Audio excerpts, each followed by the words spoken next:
What up, ladies and gentlemen? Welcome back to another episode of our Road to Glory career mode. This one is episode number 30 today, and we're going to be playing the rest of the championship season out in today's episode. So, by the end of it, we'll know whether or not we're playing Premier League football next year, or if we are going to be stuck to a life of the championship. But it's pretty much inevitable at this stage that we will be within a shout. We're 10 points clear at the top of the table of second place, and something crazy like 15, 16, maybe even more points away from falling out of the playoffs. So at this stage, I'm pretty confident that we will be playing Premier League football ahead of next season. The signings we've made as well, they suggest that we should be playing Premier League football. Could you imagine a team in the championship having Jose Gaya, Kevin Gamero, that type of players caliber? It would just be silly if we were still here next year. So we are going to be playing the rest of the season.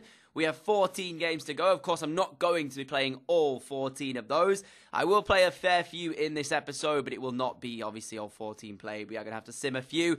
That's the first game coming up, Millwall, the opponents. And also, because we are playing quite a few games and getting through 14 games, I will only be showing you the goals and the very important moments, such as missed penalties, or red cards for that matter. You know, there won't be just like half chances or chances. It will just literally be goals and stuff like that for this episode. But first game, it started off pretty well for us. We were in control, as we have been for much of the season. Acosta whips in the cross here, left-footed. There is Rose in the middle of the box to give us the lead inside 11 minutes. I wasn't in complete control of the striker. It flicked its little highlight marker at the last second, allowing me to head the ball in. Nevertheless, Millwall 0, Crewe Alexandra 1 from this opener here. And to be honest, I don't know what we're going to do next season. I'm going to have a side in which I'm going to have to probably let quite a few players go who maybe have been good servants to us down the line, the likes of maybe Hakeem, Rose for that matter as well. These guys probably won't get that much game time within the next season, but I might have to let a few go to free up some either space or get some more funding into the club. Rose finding Brereton here.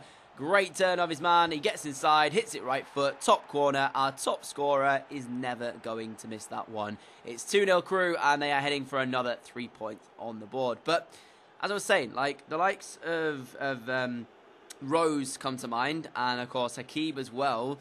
But for that matter, there's the likes of Gomez. You know, we did sign Angel Gomez from Manchester United, and looking at his game time, I know he was injured for the start of his kind of career here at Crewe Alexandra, but to be honest, he hasn't really played as much as maybe you could say he should have. So he might be one of the guys that might end up getting left out of the squad. But we'll see anyways. Into the second half we go. Brereton should have scored there from that one. We missed the opportunity though. But McDonough wins it straight back. Finds his striker in the side. And let's just say he missed the earlier chance, but rifles the second opportunity into the top corner off the post. It was an unbelievable strike. And to be honest, that's what he's capable of. I really am looking forward to seeing what he's going to do in the Premier League next year, because that is just unreal from Ben Brereton. And on another day, he might have got a hat-trick from the game. But we couldn't defend and we couldn't keep the clean sheet because O'Brien's shot was saved by Hill from the corner. It's another cross that's our kryptonite. There's loads of players in this box, and yet we don't win this one. It's whipped in, goes over the head of two of my guys. Hutchinson at the back post, completely unmarked, just ghosts in. Says, thank you very much, I'll take that goal there. So, although we were playing very well, we also couldn't keep the clean sheet. We conceded anyway. So, ultimately, I was, like, a little bit frustrated with the boys. I would have liked to have got a 2-0 win and a clean sheet rather than possibly a 3-1 win. Didn't end there, though, because 10 minutes from time, Cole picks up the ball, finds Phillips here. He then plays it straight back to Devante Cole, who's got a lot of pace, remember. Catch them on the break at this point. Rose is asking for this one in the middle to be played over to him, and he gets it played as well, capping off a second goal for himself. So, Brereton with 2, Rose with 2 as well. I nearly said Cole with 2 there, but it's not. It's Rose with 2, Brereton with 2, and it's 4-1 on the day. At this point, it's pretty much game, set, and match. And as it stood, we were going to stay 10 points clear at the top of the table, which is crazy as well. It's his 4th goal of the championship campaign for Rose, half of them coming in just this game here, and that was the way the game ended. So, not too bad anyways. But, in terms of next season, guys, I just wanted to kind of touch upon this. I don't know what we're going to be doing ahead of that next season, because remember, I set myself a goal way back at the start of the series, saying I wanted to win a load of stuff. We wanted to win with England. We wanted to win with, of course, Crewe, get it to like the point where loads of my players were in the England setup. But I forgot that, of course, you don't have a limited time in career mode. It does end. It does have an ending, which is usually around the 2030 mark, which means after this season's done, we might only have at most 10 seasons left. In which case, we might only have time to possibly play another 3 international competitions in total. So we might have to think about trying to become the England manager pretty soon. Otherwise, we might not get an opportunity to win some stuff with England here. But let me know what you think we should do. Should we become the England manager within the Premier League, our first season in there? Or should I wait until we've had like a season in the Prem just to get our feet into it, then become the England manager and kind of carry on with that setup? But otherwise, I don't want to get to the point where we're going to be running out of time and not being the England manager. That's my only issue at the moment. That's what I'm kind of worried about, possibly. But we simmed that game against Sheff Wednesday, ended up losing it by a goal to 0. So we decided we were going to play the next one. This one coming against QPR at Loftus Road. Now, interestingly enough, we spoke about playing at stadiums and grounds within the game. Normally, I looked at this and thought it was only the Premier League clubs that had their grounds in the game. But it turns out I was wrong, because Loftus Road is in the game. And I don't know whether or not there's any other championship sides with their grounds in the game. Maybe Norwich have got theirs in. But I know for sure that Loftus Road was in here. And, of course, QPR aren't a Premier League side from the offset. Huddersfield, of course, are in the Championship at the moment. But that's only because they were relegated from the Premier League. And their side, in terms of real-life situation, they are in the Premier League. So that's the reason they've got their ground in the game. But there's no Ellen Road, nothing like that. It would be kind of cool to see them in the game, I think. So, anyways, continuing on. We had the first chance of the game. It was Kinsella with it. Decent save from the goalkeeper. But then 40 minutes into it, we tried our hardest to try and get something. Kinsella there arguably could have been pulled back for the free kick. Nothing given. Brereton from distance tries to find that bottom corner, and he's inches away from doing so. In terms of the game, though, that was pretty much all the game had in store. We ended up not really playing very well in this one. Kept QPR at bay, though, so that's at least a bonus for us. But in terms of what we didn't really threaten as much as I would hope. So we ended up with a 0-0 draw there. Not ideal when you consider the fact that in the opening game we won 4-1. And then we dropped points against Sheff Wednesday by losing a goal to 0. And then we play and end up 0-0. So arguably we could even drop out of the top spot. But that's probably not going to happen in this one. You can see some of the other results on the screen. I don't know exactly how it's going to pan out for the rest of the clubs in the playoff situations. For us, I don't think we're going to need to worry about that. We've got, of course, this one. And maybe Ipswich can catch us, but I'm not too sure we'll be pulled back into the playoffs. But again, simming another one here. Brentford, the next opponents. We took the lead through Kinsella inside the 45th minute before Brereton gave us a second inside 73. Watkins did pull one back for Brentford, but it was only a consolation as we went on to win 2-1. The next one was Preston up. And they've actually got Hugel up top. And, of course, I think he was almost going to West Ham in real life in the transfer window just gone. But nevertheless, he's still at Preston here. They took the lead through Hernandez. Reece Nelson, though, equalised for us as we ended up with the 1-1 draw. Luckily, though, Ipswich also drew. They were losing to Millwall before pulling it back and getting themselves a point. Middlesbrough, the next opponents, and there is the side on the left-hand side that you can see. Sombalonga, Bamford, they've got a few very good players of Middlesbrough, which is why it's interesting to see them not at the top spot. But Phillips gives us the lead from the spot. Don't quite know why he is our designated penalty kick taker at the moment, but he is anyways, and it's lucky because he scored the only goal of that game to give us a 1-0 win. So very, very lucky that he did score that one. As we move into the next one now, which is going to be Wolves. Of course, in real life, they're having a stormer of a season in the Championship. Spent a fair bit of money, but they've got some very, very good players. Ruben Neves as well is still at still at Wolves in this game, which is going to be interesting because I don't know how they've managed to keep hold of Ruben Neves. He has got a decent potential. And I do remember seeing him in one of the other FIFAs when I signed into my Arsenal career mode. He got to like an 86 rated player and I was loving him and I thought he was going to be unbelievable. So I don't quite know how they've managed to actually keep hold of Ruben Neves here, Wolves, but they have done. He starts in the midfield for them there in that 5 at the back formation. There he is, number 8. We, of course, have the same lineup that we usually go with, and that is going to be probably our strongest team. Gomez there on the left-hand side, should have won that one. Price finds its way through to Gladon. Gladon's shot goes inches wide of the post, and we were trying our hardest to not really concede here. Didn't have a great start in this one, to be honest. And then 53 minutes in, as we took off, I would say, one of our players, Dominic Iorfa gave away a free kick, which was kind of not really in a threatening position, but it's crossed in towards the middle, just couldn't get the highlighted man there, and Murphy gives the home side the lead. Don't quite know how we were beaten by that, but it is going to be the goal for them, and all I can say is that It's another cross that we just don't deal with, but the volley itself, let's just say, I was a little bit disappointed in our goalkeeper. You know, it's a decent volley, technique-wise, it's good, but then our keeper just doesn't move. Like, it takes him so long, Hill, for him actually to dive. You can see there's no real threat of a deflection there, so I don't know why he's not already stepping to his right. But it is what it is, and we end up conceding from that one there. However, something clicked after that. I was like, listen, we can't go on to lose this game by a goal to nil, having pretty much done nothing all game. Ruben Neves gives the ball away in the midfield. We luckily get the deflection, find Brereton. Brereton gets in behind, and when he's in this situation, he is always going to find that bottom corner. The top scorer of the championship this season gets us straight back on level terms with 58 minutes on the clock. Just like that, we've gone from conceding the opener to scoring to make it 1-1. So I was very, very relieved indeed because, as I said, we've done nothing for 55 minutes of this game, and then we pop up when it matters most. Brereton gets us back on level terms with that finish there. And after this goal, we continue to pile on the pressure. We wanted to get more out of this game than just the point that was on offer. And 73 minutes into it, Nelson, good ball to Dominic Iorfa, whose cross is perfect towards the middle. Acosta, the smallest man on the field, very nearly gave us a 2-1 advantage. But unfortunately, the little man could only hit the woodwork with his header. But then Hakeem, 2 minutes left of this game, whips in a cross. And again, it is Ben Brereton, the man, to get in front of his actually marking defender and head us into the lead in the game. This guy is just so unbelievably good.